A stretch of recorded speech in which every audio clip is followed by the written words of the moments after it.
on any given night, with no specific time, day, week, month or year. There's a night where everything in sight goes silent and the streets lie empty. I would know. I've seen it for myself. Do you ever find yourself wondering if the streets ever really end up totally empty, where no one is on the road at all during the night time? There has to be people out. I mean, maybe not from our home, but people just passing from one town to another. Well, you'd usually be right if you said that it probably isn't empty, because they usually aren't. However, in my case, you'd be wrong. You see, I'm a midnight jogger. I like to go out late at night and take a jog around town and admire the scenery. I used to be overweight, and I was really desperate to lose the excess body fat. Of course, that isn't the case now, but one of my habitual exercises was jogging at night. My past was somewhat troubled, and my work tends to be very stressful. But night jogging was one of the few exercises that stuck, even after getting fit again. I don't mean to brag, but I have the body of a god now. So I don't really go jogging for my physical sake, but more for my personal enjoyment and mental sake. My city has a few streets that have a good view of lakes and ponds, a few fields, collections of trees which turn out something like a few acres of woods, and a good view of the stars. This is, of course, within my colony's limits.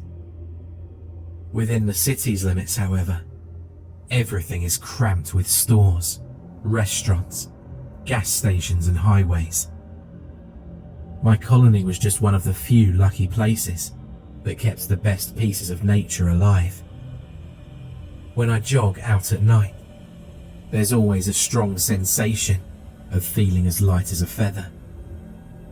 Something about jogging late at night just soothes me, clears my head. Something about the faint mists under the streetlights, the full moon, the stars, the calm and cool breeze, the sounds of cars driving by, and the sight of my sleepy town is quite something to see. Of course, if that's what you're into. So, I was out taking my regular route at about 1 AM. It sounds like a ridiculous hour to be up and running, but after doing it for so long and actually liking it, it became a necessity. The night was like any other night. There was a cool breeze, the moon lit the streets, and the sky bathed in the moon's glow. A few stars were out, and I was stretching outside my house. The only thing that was different was that I remembered an odd feeling of not wanting to get up and go outside. I've had a few tough days at work, so I wasn't going to let some odd feeling keep me from taking a path that usually cleared my head and helped me to recover. So I walked out, stretched, and took my regular route. Everything was fine, until I suddenly noticed that the usual sounds of crickets and other insects, along with the usual faint whistle of the breeze, had abruptly stopped. I found it odd, since a split second ago, everything was booming with life, and the breeze was keeping me cool. But the next, it all just stopped. There was no warning, no fade, no nothing. Just there 1 second, and gone the next. I felt uneasy, since something so routine and regular just suddenly changed without warning. I assumed a predator had entered the area, and they were trying to hide, and that the wind pattern suddenly shifted. I scoffed at how affected I was by it, and kept on going. I was surprised to see no cars yet, especially once I'd arrived into the city limits. Usually, on the highway across from the gas station, you'd see at least a few cars going about, but it was unusually empty. I still had that odd feeling looming over me, but I continued to assume things, like no one had to do anything tonight.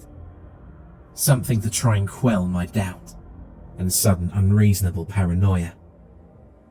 It wasn't until I'd reached the gas station that I took a good look at my environment. As far as my eyes could see, the billboards were lit, the streetlights were on. The stoplights were flickering between colours, and all the stores were open and had their lights on. Yet, everything was completely empty. The signs on the stores said open, and the gas station had their lights on, the sandwich store around the corner as well. But no cashier, pedestrians, or customers to be seen. It was as if every store or building employee within range left work with all of the lights on. There were no cars or anyone in sight, leaving me with only a faint mist reaching beneath my calves, and those shown under the lampposts to keep me company. I walked around and thought about trying my luck at the gas station.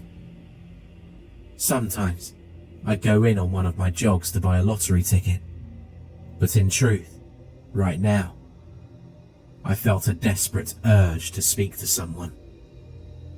To my surprise, the gas station was completely empty.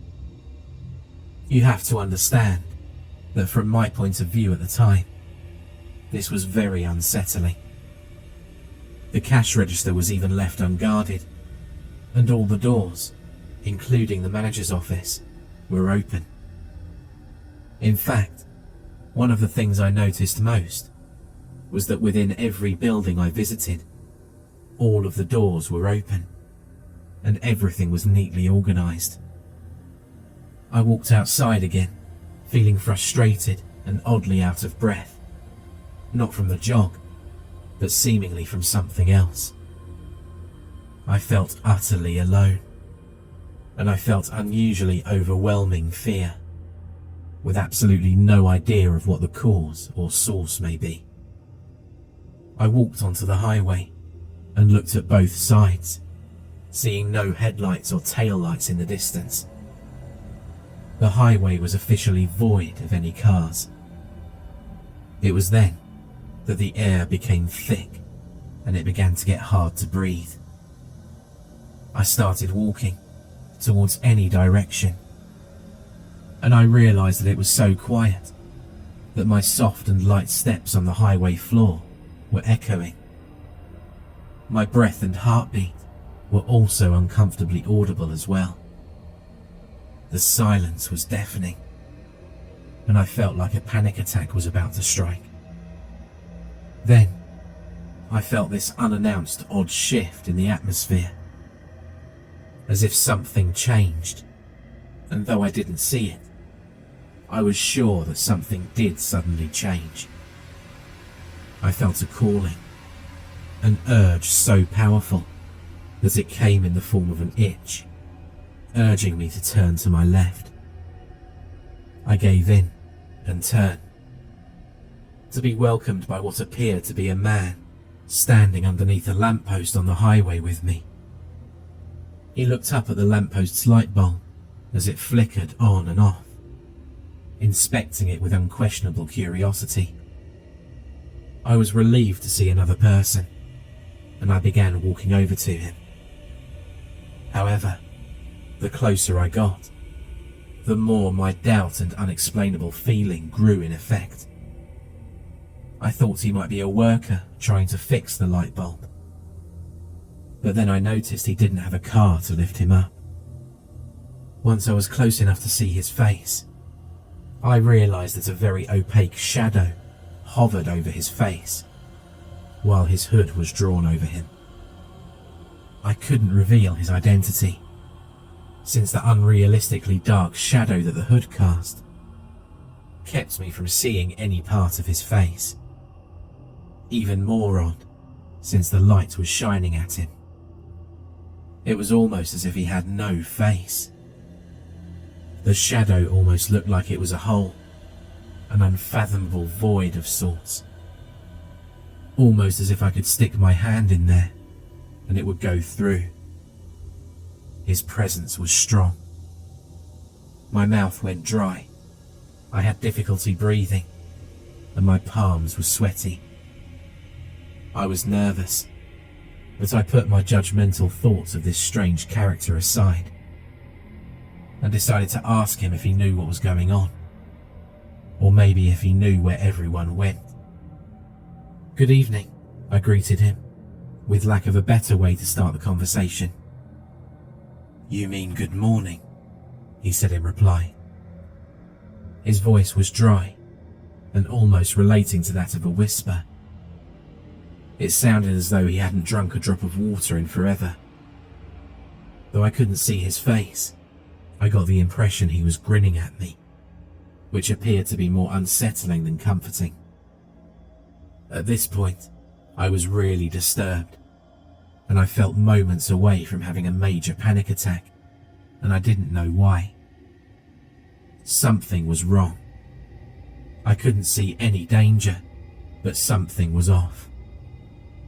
Every instinct within my body was screaming at me, telling me to take action, but I have no idea what that action would be. "Where is everyone?" I asked, trying to get straight to the point. I didn't want to be out here anymore. I just wanted to go home now, but not without answers. "What brings you out here so late?" he replied to my question with his own. Wanting to be polite, I answered his first before asking another one of my own. "I like to jog at midnight. It's sort of a hobby," I said. "Why are the streets so empty? Why are all the stores open?" I asked, not giving him the chance to continue. He paused for a moment and then asked, "What's your name? Do you live here?" I answered, "Yeah, at the colony west of here. It's odd that no one else is around though. Do you know what's going on?" He quickly cut in after I finished my question and responded, "How old are you? What's your favourite food?" I was beginning to get frustrated. He was asking me trivial and pointless questions, dodging all of mine, and becoming annoying instead of comforting or helpful. I answered his many questions, and I finally built up the tolerance and patience to ask another question. However, before I could do so, he asked me a rather odd question that caught me off guard. "What are you most afraid of?" he asked, seemingly more interested in this question than all the others. I stopped to think for a minute. I suddenly took notice of how he somehow talked me into sharing important details about myself, like personal matters, personal thoughts, favourite activities, games, movies and food. I decided that I wouldn't be so lenient, but something about him gave off the feeling that I should tell him everything. Like a long dormant temptation suddenly awoke and began telling me to talk to him. I ignored this feeling and decided I'd answer randomly from now on. "I'm afraid of drowning," I responded. "What are you most afraid of?" he asked again. "I'm afraid of needles." He didn't seem to be convinced, and he responded again in a louder tone. "What are you most afraid of?" This time, I looked at him, trying to look as if I would say the truth, and I lied again. "All right, fine. I'm afraid of clowns." He'd have to believe this one, right? I mean, most people are scared of clowns. He didn't buy it. "What are you most afraid of?" he asked, not sounding impatient, but louder. I gave in. It was almost as if he knew I was lying. I truthfully replied, "I'm afraid of insects, I suppose. I just don't like them. They weird me out. As ridiculous as it sounds, I just really don't like them. They crawl, they crunch, they make weird noises, and some are even poisonous. Not to mention they're just downright disgusting." He nodded in satisfaction. It struck me as odd, because how would he know if I was telling the truth this time? He looked at me and replied, "Insects. It's reasonable. They're small, they populate the earth, and they're numerable. Some are faster, some stealthier, some even deadlier than others. It's not an unreasonable fear, but an understandable one." He stood in silence, observing me closer. "You're an interesting man. Interesting enough," he said, as he let out a very weak and dry sigh. I finally built up the strength to ask my question. Maybe if it was about him, he'd answer. My guess is that I was only asking selfish questions, but none about him. "What are you doing out here?" I asked, sounding more indifferent than curious. He looked at me, then around the empty streets. "I'm finding my home," he replied, as he kept an uncomfortable gaze on me. I began to take notice to a repulsively acrid odour. "Where would that be?" I asked nervously. He didn't say anything. He merely raised his left hand and pointed at me. Once his hand made it under the light of the lamppost, I noticed something. It was decomposing. It was rotten and had holes, cuts, rotten flesh, and maggots feeding on it. He stepped under the light, and his face revealed that of a husk. He looked like a walking dead man. I backed up, terrified of what I'd seen. I felt like I was going to lose my lunch as I saw maggots crawl out of his nose and eye sockets. He was missing many teeth. His upper left part of his forehead was missing, as if it was blown off, and his left eye was missing as well, along with a good portion of his cheek decayed and torn off, showing his jaw and pus-filled mouth, swarming with insects. The horror worsened as I noticed that the more I looked at him, the more he shifted and looked more like a mummified version of myself. I couldn't keep my stare, and at this point, every joint and muscle in my body froze, but begged me to run. I was bathed in cold sweat, and the pit in my stomach was raging, urging me to vomit, and my lungs squeezed out all of the air I had, making me wheeze and gasp for air. The fear I was overwhelmed with was crippling, yet the urge for survival was fighting for control. Fight or flight instincts took over, and I ran. Faster and farther than ever I could have imagined. I'd worked on my cardio for ages, but I don't think I could have ever achieved the speed or time it took me to get home. I ran inside, locked the door, locked the windows, closed the blinds, and locked myself in my room with my bat. I never looked back, so I never found out if I was followed or not. I spent the rest of the night awake, and the next morning, people were out again. The streets were no longer empty, as if last night never happened. However, from that night, things only got worse. The strange man I met, if he was even a man at all, gave me only a small amount of time to think it was over. I soon forgot about ever meeting him, or the night that started it all. But it didn't last. It was exactly 5 days later that things started to get weird. He'd start visiting me, frequently, during inopportune times, and I'd see him standing in impossible places.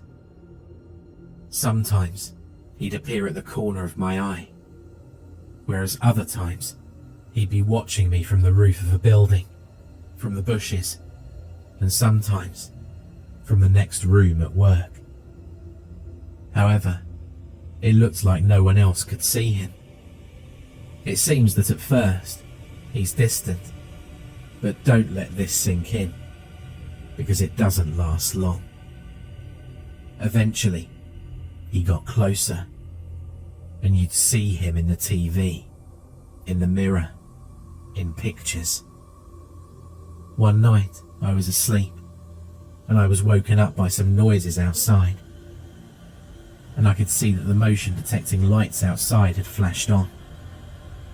I got up and checked on the blinds, only to see him standing in the street, looking directly at my window, as if he knew I'd be there. He did this for at least 3 nights before I called the cops.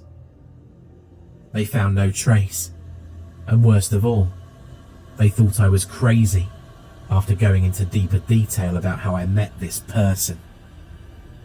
Then, he crossed the line. He barged into my home in the middle of the night. I woke up to what sounded like my doors squeaking open and closed. I'd recently bought a handgun to help me sleep easier at night, knowing that I had the upper hand. I was wrong. He went a step further and was bold enough to break into my home. He went and infiltrated the one and only place where I was supposed to feel safe. I was lying down on my bed, completely covered, and I noticed him peek at me from my closet. I figured he'd been there for a while, since I never saw him walk in. I got up, pointed the handgun at the closet, and turned on the lights. I had him cornered, and I told him not to move, that I'd called the cops. I opened the closet doors, and he wasn't there. I could have sworn I saw him peek at me from the closet. I didn't know what to do. I felt powerless to stop him. I soon decided to buy cameras and install them around my home, to see how he could get in and out so quickly. I honestly wish I'd left it alone and left it to my imagination. What I recovered from the footage would haunt me for the rest of my life. I placed one at my front door, aiming at my lawn. That way I'd see him walk in, and from which direction he'd come from. Maybe I'd catch footage of his car, maybe his license plate. I installed the rest of the cameras in every other room, from every angle. I was hell-bent on catching the bastard in the act, so I could show these damned cops that I wasn't crazy, and maybe sleep safe at night like I used to. I did the same for my room, and made sure there was no space he'd have to hide in without being filmed. I regretted that decision after seeing what he did while I was asleep. The first night, I set up all the cameras, making sure they all had their batteries fully charged, night vision, everything was set. I went straight to sleep. That night, I slept like a rock, which disturbed me, since I'd slept through most of the rather unsettling things that I caught on camera. Once the clock struck 3:30, things got terrifying. The camera towards the lawn had shown no one arriving all night. No one used the back door or the windows. Everything was left untouched. While watching the video, I could hear this deep ambiance. much like you'd hear in ghost movies. I looked at all cameras, and they showed no evidence that he'd broken into my home. However, when I looked at my room camera, things changed. He was standing over me, watching me closely. I moved, and he'd continue watching. At some point, he placed his decayed hands on my face and stroked it. Some of the maggots even fell off of his hand and onto my face. When I saw this, I didn't know how to react. I was overwhelmed with dread. I reversed the video to see where he came from. This left me speechless. He came out from under my bed. He was lying underneath my bed this whole time, and he crawled out to see me sleep. I continued watching as he caressed my face, periodically dropping some insects on me, and he sat on my bedside. Upon sunlight, he bent down and crawled back under my bed. The rest of the video, up to the point of me getting up, he never left. I was terrified, and I ran for my gun and checked under my bed, logically thinking this would suggest that the bastard was still in my home. I was wrong. Upon inspecting, there was nothing there. No bugs, no rotten flesh, nothing. I felt like I was going insane. None of this ever made any sense to me. The worst thing was taking the damn footage to the police officers, and they tell me that they saw nothing on the cameras. Was this some sort of sick joke? Some sick game? How could they not see it? I was so frustrated, and I turned to everything. I searched him up. I searched up ways to make him go away, and I even went to damn church to pray. Nothing made him go away, and he never came up on one damn online search. I really wished I hadn't continued to record myself at night. The things that happened only got worse and more disturbing for me to handle. On the second night, he came out of my closet and stood over me the whole night, occasionally touching me and sitting on top of my stomach. That explains why it felt so hard to breathe at night. On the third night, a pair of hands came out of the wall behind my head and touched me all night long. Some even came off of the roof. Then it would skip a frame, and his face would be right up to the camera, and his decayed, ugly face would smile.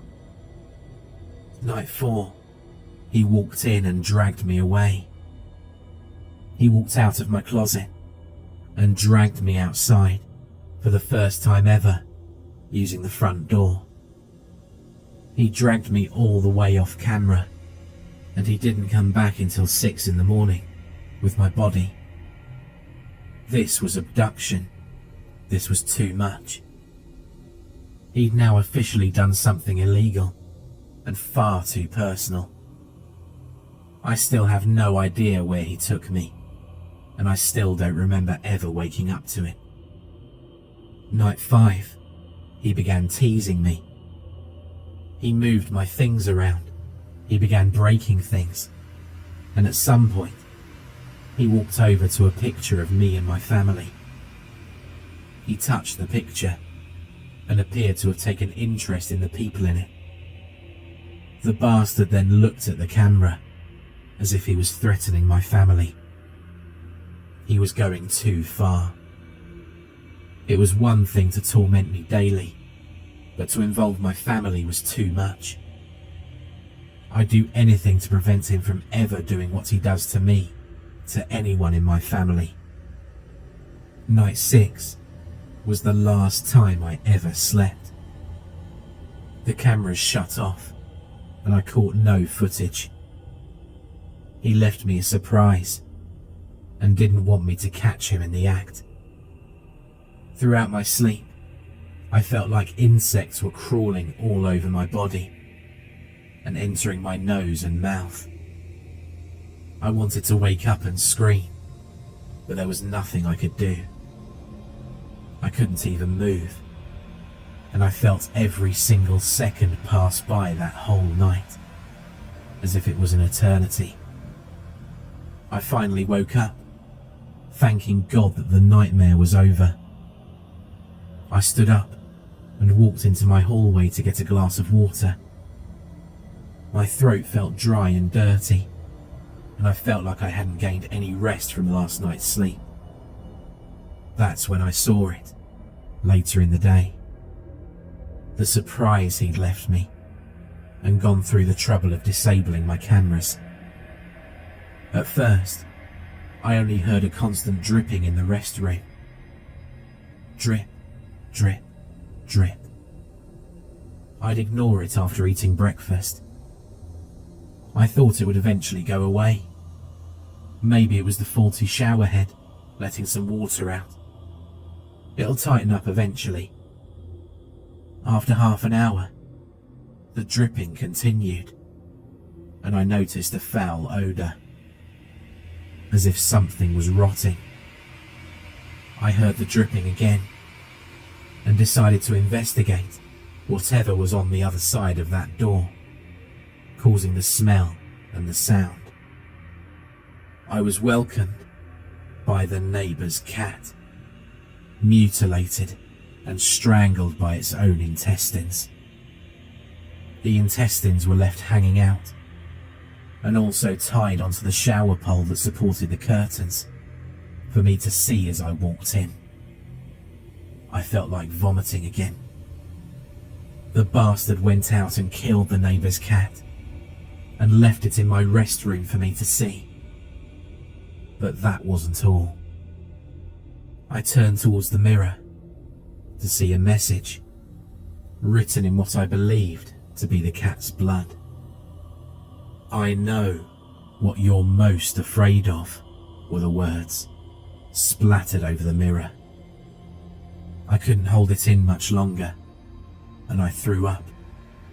I fled the rest room and huddled in a corner. A panic attack finally struck, and I was traumatized. I didn't move for hours, and I clenched onto myself, holding on so hard that my muscles began to ache. Once I was finally relieved, I decided to get rid of the cat carefully and wash out the blood. This was only the beginning. This was only a small taste of what was to come. Eventually, he brought in dogs, more cats, and occasionally rodents off the streets. Even those weren't enough. At some point, I could see him everywhere. It even became normal to see him inside my house in the middle of the day. He began toying around with me, and sometimes at work, I'd go to the rest room. And upon opening and walking through the door, I'd end up at home, or somewhere completely different. I'd have to walk through several doors many times to get back to work. Sometimes, he'd even follow me through the damn mazes he'd set up. Nighttime was the worst. I'd fall asleep, but I'd wake up soon after. It would feel like my mind and eyes were awake, but my body wasn't. He'd come into my room and lean his face closer to mine. He'd then open his mouth and throw out several piles of insects onto my face. They'd spread all over my body, and some would even get inside my nose and mouth like in my dreams. I couldn't move or scream.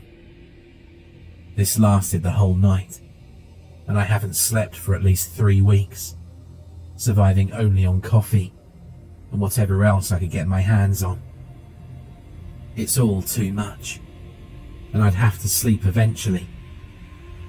But it would have to happen when eventually the energy drinks won't help me anymore.